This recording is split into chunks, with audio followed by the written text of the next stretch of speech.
Եթե հայտարարատում Պեկին հասանելի ինֆորմացիայից զատ այլ եկամուտ չունի, ապա կարող է մուտք չգործել համակարգ։ Եկամուտների հայտարարագիրը կհամարվի լրացված, սակայն այդ դեպքում քաղաքացին չի կարող ստանալ սոցիալական կրեդիտներ։ Ազգային ժողովի արտահերթ նիստում այս եւ մյուս փոփոխությունները ներկայացրեց Պապկեն Թունյանը։ Մենք պետական եկամուտներին կոմիտեին որոշակի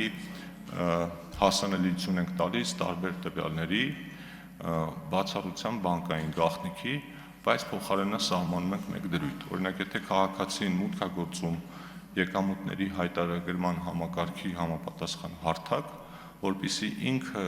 ձեռքով չլրացնի, օրինակ, ավանդից ինչքան տոկոս է ստացել,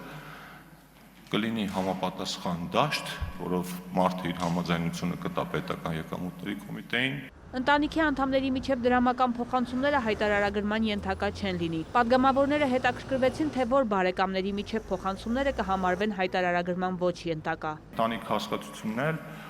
օրենքով, ընտանեկան օրենսգրքով սահմանված է, դրանք են առաջին կարգի հարազատները, այսինքն ծնող երեխա, քույր, եղբայր, մենք այդ ցանկին ավելացնում ենք նաև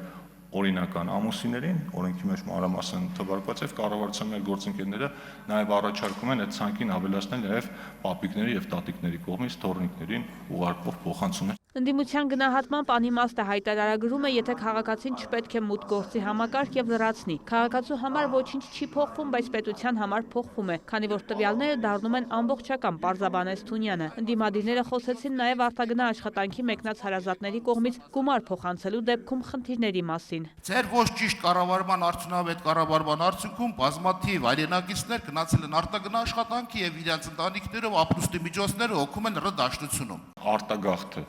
եղել է 565,000 Լևոն Տեր-Պետրոսյանի ժամանակ, Ռոբերտ Քոչարյանի ժամանակ 98-ից 2007 թվականները, միգրացիոն մնացորդը եղել է -251,000, Սերժ Սարգսյանի ժամանակ 2008-ից 2017 թվականը միգրացիոն մնացորդը եղել է -269,000 մարդ։ Այսինքն 3 նախագահների ընթացքում իրենց պաշտոնավորման Հայաստանի Հանրապետությունից հեռացել են մոտավորապես 1.1 միլիոն մարդ, ընդ որում չի եղել այդպիսի տարի, երբ այդ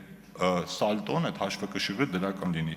2018 թվականից 2023 թվականների ընթացքում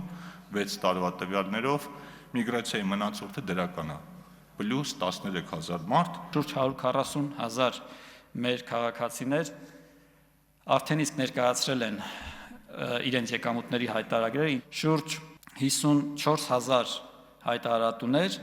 ստացել են կրթության եւ առողջապահության գծով սոցիալական ծախսեր հանրագումարով շուրջ 4.5 միլիարդ դրամ, միջին